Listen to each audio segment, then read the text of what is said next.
I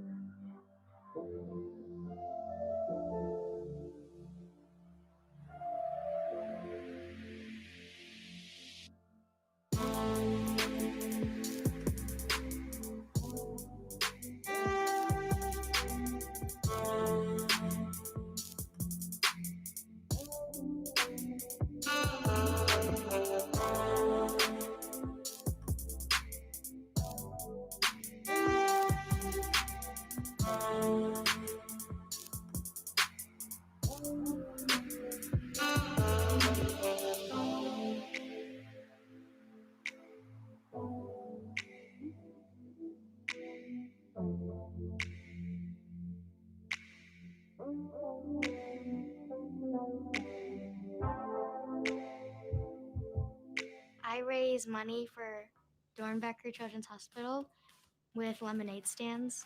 The Trailblazers built a lemonade stand when we were shooting a commercial with Terry Porter. The last time I donated to the Christine and Gary Rude Family Pavilion, which is for sick kids that stay for a while or they live far away.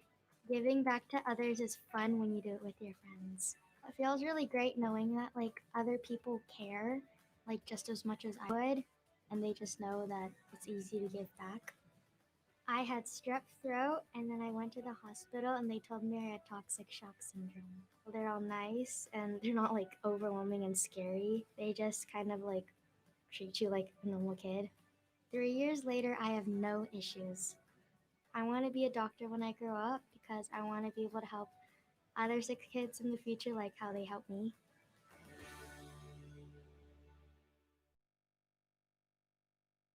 Ready? Ready. Okay, let's do this. Welcome to the Board Game Closet. My name is Jimmy. I'm Bradley. And we're doing a live episode of the Board Game Closet podcast. Extra Life Tabletop Weekend.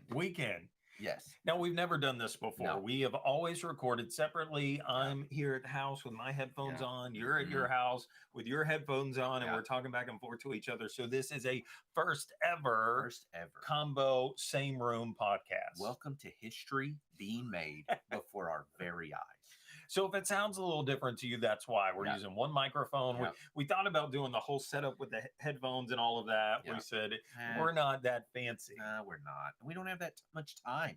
Who has that much time? Let's just record it. Let's just record it. You're going to listen to it, and it's going to be great. So there we go. Episode 61. 61. It's live, and thank you all so much for joining us on the day. If you have not checked out our links and stuff as you watch this video, make sure that you give below and help us out, raise money for the kids. And that's what this whole thing is about. If you're not familiar with Extra Life in general, Extra Life is an organization that actually started with video games. And the tabletop people, as we do, we like to make our way in. That's right. And now they have a tabletop weekend, which is August 22nd, and we're doing this. Yeah, to be honest, it didn't start out that way, but we said the thing that should not be mentioned has just totally wrecked the year for playing games. Oh, yes. But not being able to gather, not being able to do things. And so we said, we have to get together and spend a whole day just playing games. And before we even knew that this was a scheduled event that people are doing, we penciled this day in, and then we found out, well, not only can we play games, we could raise money for children. Right. And who didn't want to do that? Right. So it was so funny because we were just talking and we said, hey, let's do this. Let's plan a date. And we just picked a date that was 2 or 3 weeks out. And we were like, yeah, August 22nd, that'll be great. And then we started actually reaching out to some publishers about, hey, would you want to sponsor us to do some playthroughs? And then one of them sent me an email back from the op, Ross, and he's like, yeah, man, that'd be so cool. Y'all are doing that Extra Life thing. And I was like, oh, that Extra Life thing.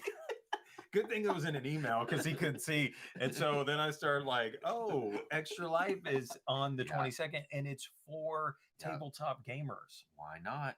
That's who we are. I wrote him back. I said, "Yeah, let's raise some money for these kids." And so we kind of shifted gears, and now we're trying to raise $1,000 to go for the kids. Yep. And if you're listening to this later, go check out and see if we did it, if we exceeded it, or if we didn't.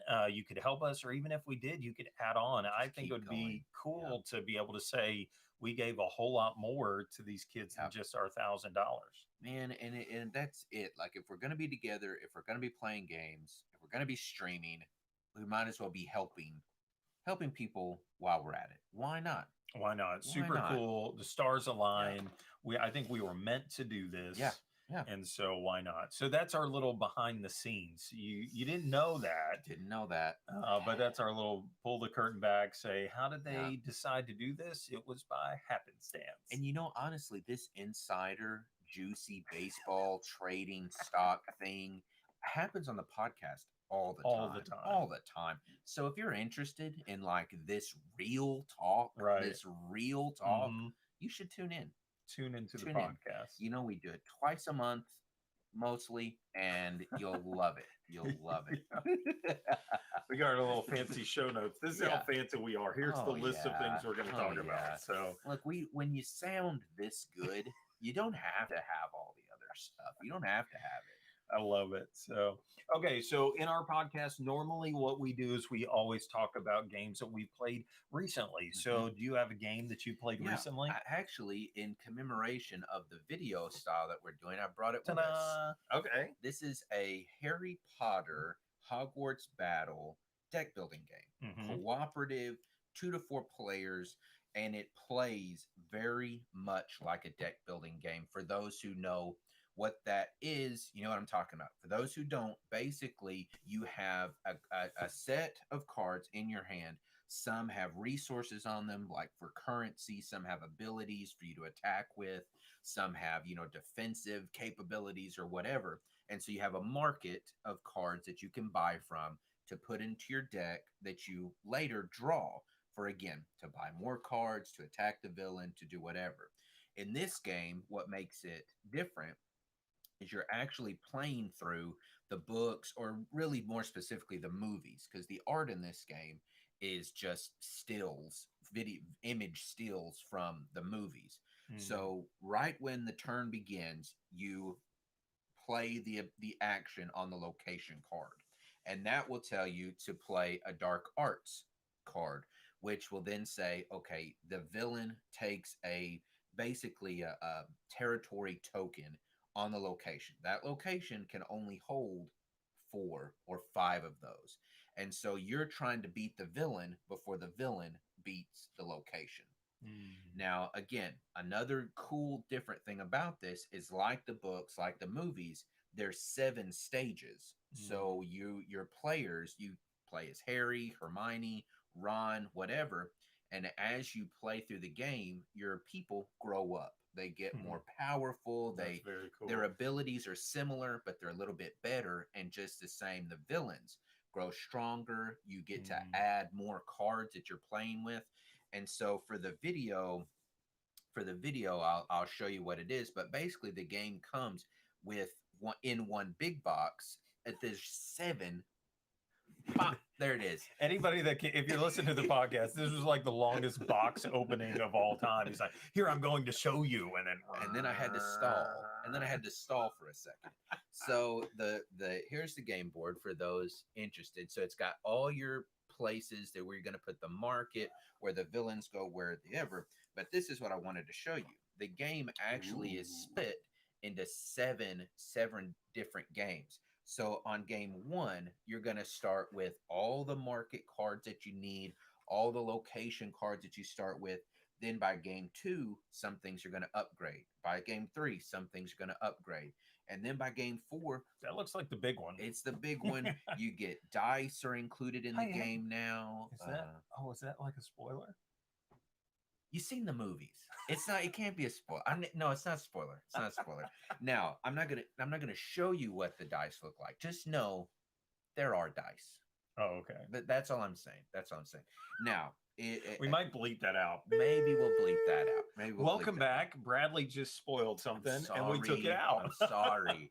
So okay, so maybe I won't show you a bunch of stuff, but basically that's it. This is a very entry level beginner deck builder for people who love Harry Potter. So is it a legacy game? Can you reset it? You Yep. break everything back down, put it in You game can. one. There's nothing that you scratch off or damage or remove. Every card is marked game 1, game Oh, 2, cool. all the way up. So you could go and deconstruct the decks that you've made, put the market cards back. So once you're done, you could start all over. You could let somebody else borrow it, and all you'd have to do is just go back and separate back into the boxes. And that's what I did actually. My wife and I, we played several of the games, and then when I got ready to kind of look at it again and go over it, I just separated the cards back out, and I could literally just give it to somebody else, let somebody else try it, whatever. Cool. And it's, again, like I said, if you know what a deck builder is, you know what to expect. Now, for me, that if we were like rating this thing, for me, it would be a white because of that. I have other deck builders that are better deck builders. But do I have a better Harry Potter game? No, I don't. No more Harry Potter.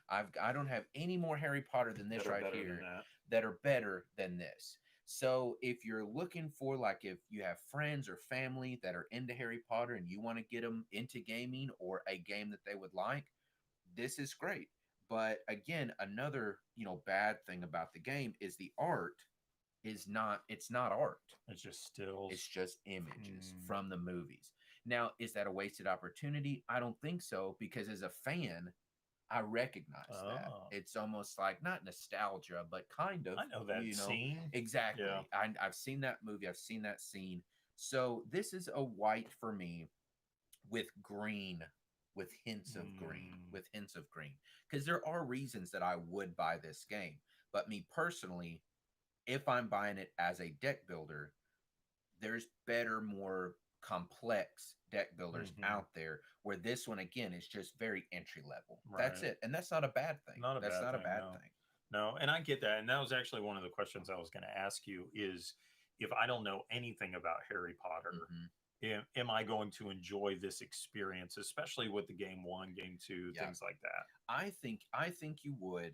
I think you could still enjoy it, because you still get to say, okay, here's Harry Potter. By game 7, this physical Harry Potter player card is different. You get to play with the better version, the upgraded. That's pretty cool. Yeah, I like that. It is. So it is. It's not an RPG, but you get that feeling. I get to upgrade. I get to learn more things, better and better. So yeah, that's super cool. That's Harry Potter Hogwarts Battle. Full disclosure, they did send us the game. Full disclosure, they sent us the game. But full disclosure, I didn't give it a green. So so take that, all you conspiracy theorists that think we just love everything. Yeah, exactly. So yeah. No, that's pretty cool. If it seems interesting to you, look it up, because it is interesting, but it is what it is. Okay, let me tell you about mine. Yeah. I want to hear about this one, because your family is into the base game of this. Here's what we're going to talk about today is Stone Age, the expansion. So short version of the story, but this is a podcast. Yeah, let's bring it out. Let's pull it out. No, for the podcast though, the backstory on Stone Age is a buddy of mine, Robert, actually sold me this copy of this game, and I don't know if you can see it. It's got a little corner, and I remember him saying, "Man, sorry about the corner," and I'm like, "Yeah, it's cool, don't worry." And we played this game, and now this game has been played so much that I find this little corner so appealing. I don't know, like some people are very like, they get a dinged box, send it back to the company, throw a fit. And I can understand if that's your game, you paid a lot for it. But this is one of those games that we have played so much that now some of the cards have started to get worn down. I said, the corners of the box and all this kind of stuff. And we just love this game. My father-in-law, it is his favorite game. And we have so many great stories of playing this, scoring crazy numbers, scoring terribly, all this kind of stuff. The dice, and this is a worker placement game that uses dice. So you place your worker in a location, that says I want to get wood or food, and then you roll dice based off of how many workers you sent, and then your dice roll is divided. And so it's one of those games that just because you went there doesn't mean you're going to get a great result. You actually could go there and do awful. Yeah. But there's ways to change that in the game and things like that. Anyways, super classic worker placement game. And if you've never played this before and you've never played worker placement games, I think that you cannot get better than this for an entry level. Now, if you've played some more complicated worker placement games, you're going to be disappointed in this because it is very basic. Gotcha. But it's not kids level basic. So don't take that as a slam. Again, my family's favorite game, probably. Yeah. So what did the expansion? So this review and games we played recently, I'm talking not about this, but about the expansion that came with it. Yeah, so, okay. Or not come with it, but just was recently reproduced by Z-Man again. Last year, I got to go to Essen, crazy cool experience. Oh, yeah. And while I was there, I saw the German edition of the expansion. And I almost grabbed it. I actually had it in my hand. I was in their booth and I was like, I gotta have this because for years I've heard about this expansion and it's super pricey on eBay and all this kind of stuff. I ended up putting it back on the shelf and I said, no, I'm gonna wait for the US version. Months and months and months and months later, COVID later, finally I see a copy that I could get and I pick up. It was on a website pre-order. I finally got it. Ships, comes in the mail. So again, long version of the story for the podcast people. Exactly. Finally comes in the mail, and I'm like, let's get this, take it to the family, unload it. And so I was super excited. If you have the original version of this, it's almost identical. Like I literally think they just hit the reprint button and just sent this on. There might be one or two things that they changed even in the rule books, but everything else is absolutely identical. So what does it do? It introduces a new board that you will place on top of the old one. So this goes on the old one and it sits on top, and it basically introduces a new location, a new track that you can go up that is for jewelry. And so now there's a new jewelry track. There's the lights on. There it is. There you go. And so you go up this track, and this track allows you to trade jewelry as something else. And at the bottom, it's a 2-to-1 ratio. And then if you get all the way to the top, you could be trading jewelry at a 1-to-2 ratio. So that's what it did. It also introduced another location for a card. And now the only way for you to buy this card is not through resources, but it's with jewelry. And in this game, cards come out. I know you don't know. I don't think you've ever played this one. I've not. We need to play this with you and your wife. I think y'all would like it. Yeah. But anyways, that, and then it gives you some more huts that you can buy with jewelry. All that is pretty much all that comes in the box. And then there's an animal that comes around and attacks your village. And it won't go away until people have placed enough workers on it, and then it goes away. Yeah. And it I has think to be satiated. Yes, it has to.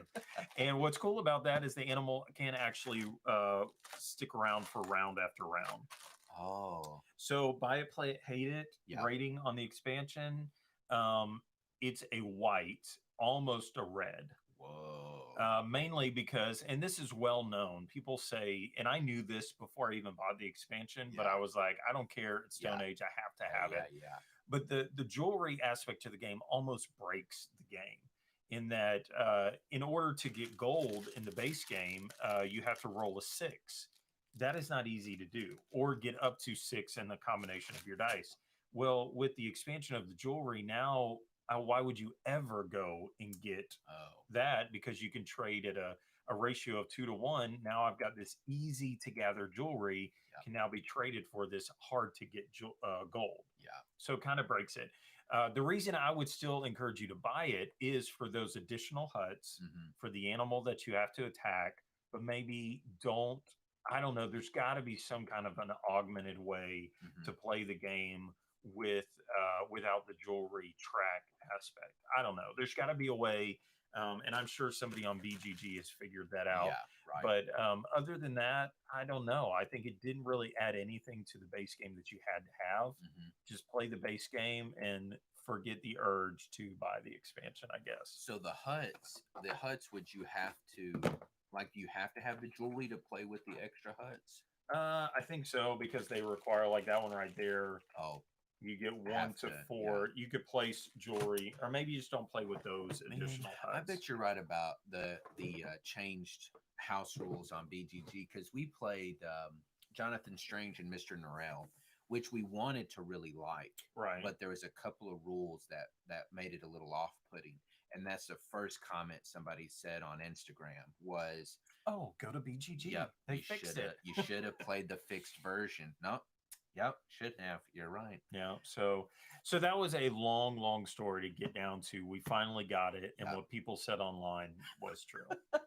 It was true. I wanted to, Yeah. but I think that that's a good story to tell though, because sorry about that. Sometimes you are so into a game Yeah. that you don't believe what people have told you. Yeah, right. Like, and even then, if you can change up the experience a little bit, that almost even seems appealing. That is. Like, I yeah. love Stone Age. Maybe this will upgrade it or change it in this little way. That almost seems worth it. I think the expansion also included a 5th player or something like that, or a Oh. different player color. So maybe there is another reason to get it. Okay. And so if you're solely looking to get it for those extra pieces, pick it up on sale. On sale. Yeah. On pick sale. it up on sale. Or the German version, maybe. Yes. I should have, you know what? Looking back though, I really wish I would have done it. That would have been a cool That'd have been cool. story to tell. That'd have been I cool. would have kept that box and all that. So Oh man. Okay, so kind of the theme of tonight is talking about games we weren't crazy about. right. So maybe let's just keep that going. Maybe let's just keep that going. We played a game not too long ago called Hues and Clues, right, which was not awful. It wasn't awful. It no. was not awful. The name is also not great.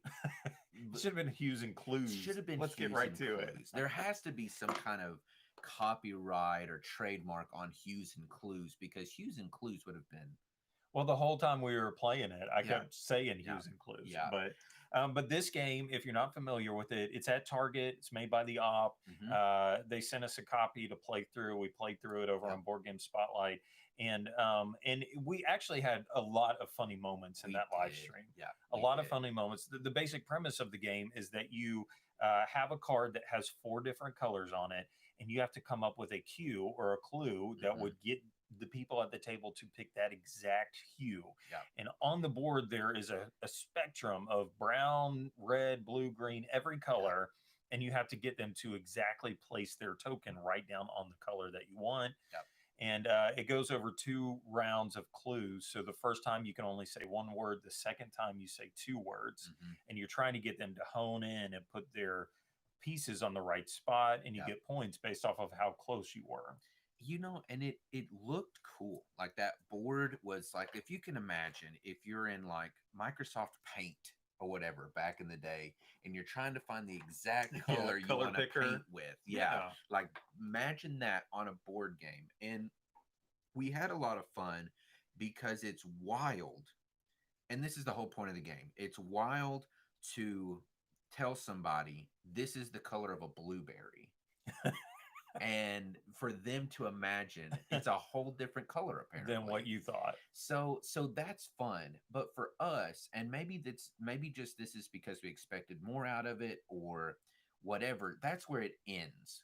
Like you do that a couple of times and the fun is that's it.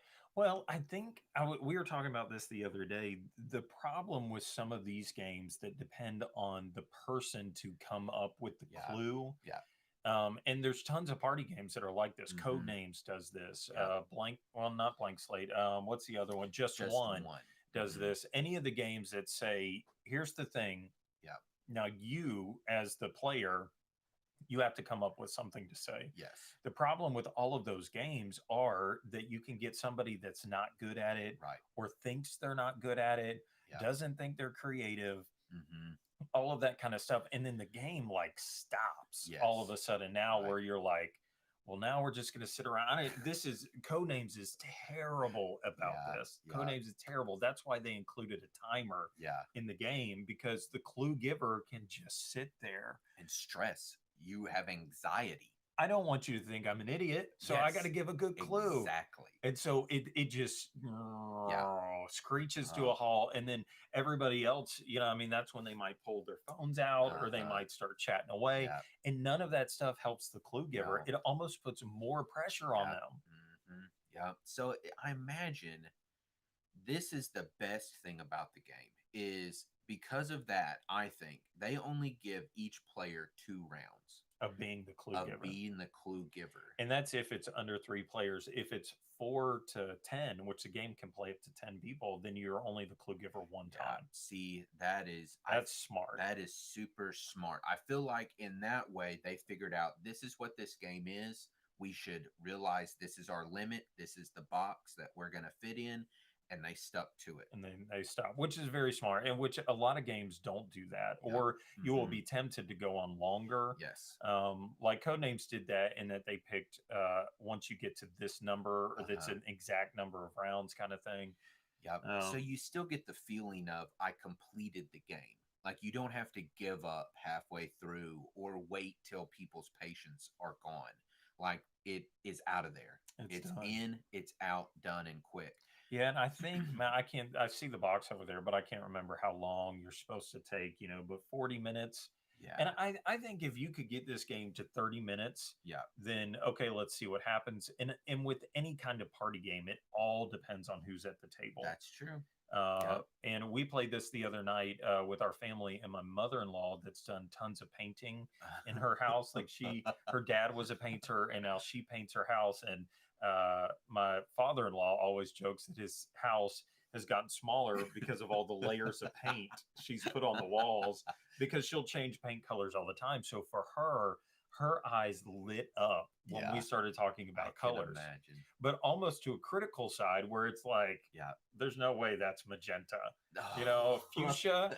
Or are you kidding me? You're way off, But it added to the fun of the game. So I do think depending on who's at the table and how good they are at describing colors will add or hurt your enjoyment of this game. Oh man, and it's I know that we're to a certain point we're talking about all party games, but I had this experience with just one. My family are super competitive, and because that's not a competitive kind of game, they weren't into it. Yeah, they don't like the co-op. They wanted they wanted to compete. And I think that's what we're saying is for us and the people we're playing with, this game was not, is not good. I'm not going to play this game again. But it is a party game because it can fit 10 people. 10 people. That's huge. And there's not a lot of games that are like that. No. So I feel like it does have its place.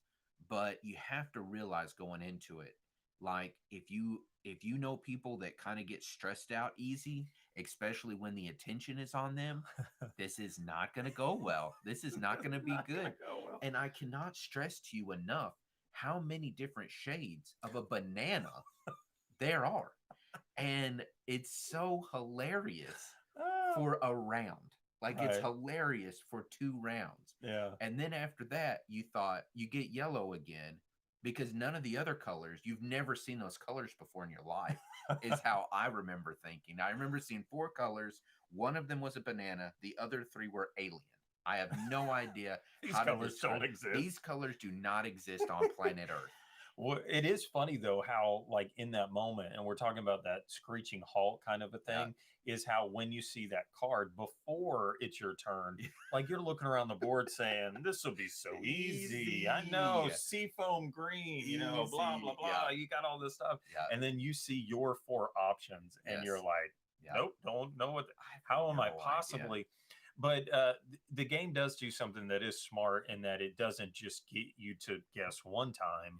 But you do again. So what'll happen is somebody will put their token down on the board here, and you're trying to figure out, well, how do I get them a little shade greener yellow or darker purple or darker red? Like, how do I get them over there? So then your next clue could be more creative. And the good and bad with that is it could get them closer, or they could go way off in left field. And that would be super fun with 10 people. Actually, it would. Yeah, we need to try that with 10. That would be interesting. And again, the game has a place, but you just need to be aware. This is the definition of a party game. There's no strategy whatsoever. I don't think. We thought about it for a little bit, and because I was really good at taking the clues, but I'm awful at getting them. Like, I can think of 3 or 4 times where I got it first clue on the nose. Boom. No problem. 3 points for Bradley. And then for red, giving a clue, I said Corvette. Because does anyone know what color that is? I mean, in my head, to your defense, I was thinking red. But you know, you're right. The Corvettes could be anything. It could be anything. Apples can be green and red. Exactly. And yellow. Exactly. And, you know, but anyway, so that is another one. If you're interested in checking that out, that's out right now. It's at Target. And if you have people that would love the color guessing game, then this is it. The color guessing party game is how I would describe it. So. Yeah. So go check it out or don't. You know. Okay, let's do a community shout out to round out this Extra Life podcast episode. And we're going to talk about the charity gamer who is actually currently raising money for Extra Life right now as well. He's on the internet right now. So I don't know, Chris, if you're doing, I don't know if you're struggling right now or not, but we're cheering you on from our channel. Keep going. And he is an awesome guy that does a lot of great things for the kids. And that's his motto, is for the kids. And he actually, when he found out that we were doing this, messaged me and said, "Hey, I'll be home in like 30 minutes. Let's talk." And so I was like, okay. And so sure enough, we video chat and we start talking back and forth. And he unloaded all of this information about Extra Life and raising money for kids. And but this is what he does. There's board gamers that do this, board game reviewers that do that. He is the charity board gamer. That's his whole channel. And so he does a lot of good for a lot of kids and has done it for a long time. And so he's raising money today for a specific child on their channel. And he's got videos of stuff that they did. They've thrown pies in his face, and done all kinds of stuff to raise money for kids. So this is a guy that is worth checking out and what he does. And so thank you, Chris, for all the stuff that you are doing to help the kids and the other charities that you're involved in as well. And so go check them out. That's so cool. That's so cool to be just devoted to that. We stumbled upon this and I'm glad we did, but this guy's true. He's constantly, and that's awesome. That's awesome. So go check out the Charity Gamer. We'll put a link even into his Extra Life campaign right now. And so he's trying to raise way more money than we are. So maybe throw us a bone and then go throw him some too. Some of the bone to us, the rest of the bone to him. Well, it's a competition, right? We're trying to raise money, and so is he. It's all going to the same exact place. So but so there's still time. Speaking of competition and everything, there's still time to register for the $25. Forgot about it. Amazon card. All you have to do is go to our website, boardgamecloset.com, and give us your email address. We won't sell it to anybody. We won't give it away. Nope. This is just between us. This is just between us. And you are automatically, with that email address, entered to win $25. $25 Amazon. That would get you the Stone Age expansion that I told you not to buy, or Hues and Clues off Amazon if they sell it. So just give us your email, and it's only going to be so that we could send you emails about our content and what we're doing. And so you are going to get content that you love. This is not about socks or underwear or auto insurance. No. This is about board games. And this is about our content. This is about interviews. This is about other content creators. Once we get this thing really rolling down the hill, it's going to have the whole community, not just Board Game Closet, the whole board game community. We're going to try to fit in to this newsletter that's just coming right to you. It's not even complicated. It's just in your inbox, waiting for you, totally free. Totally free. So the way that you do that, go to our website, boardgamecloset.com, and one of those things that you absolutely love will pop up and say, enter your email here. So you do that August 31st. So that's like a week from now. We're going to be drawing a week in a couple days, and then we'll be drawing that winner. You'll get it sent to you digitally and done. Buy your thing. And we were talking before, we were saying maybe a great thing for you to do with your $25. You spend it how you want. Spend it how you want. But baggies. Baggies. I need more baggies. I need more baggies right now. Do you know how many bags you can buy? You know, to Yes. organize your games. Actually, I do know. You can buy like 1,000 bags for like $25. And you need all different sizes. Like you need a variety. $25 will go a long way. We have a Discord channel now, a Discord server now that is super active, and we're having a great time over there. Check that out. We got stuff going. We got things. So Patreon, support us. We'll send you a sticker, all that kind of stuff. And maybe soon in the mail, I'm getting a new item that I'll be happy to announce at some point. So check out the podcast and Patreon later to find out about that secret super item that you might be able to attach to your person. Whoa, now. So that's all I'll say. So okay. All right, that's it. We're gonna go on, finish the rest of our day, but this is our episode of the Board Game Closet podcast for Extra Life Day. 61. Congratulations. 61.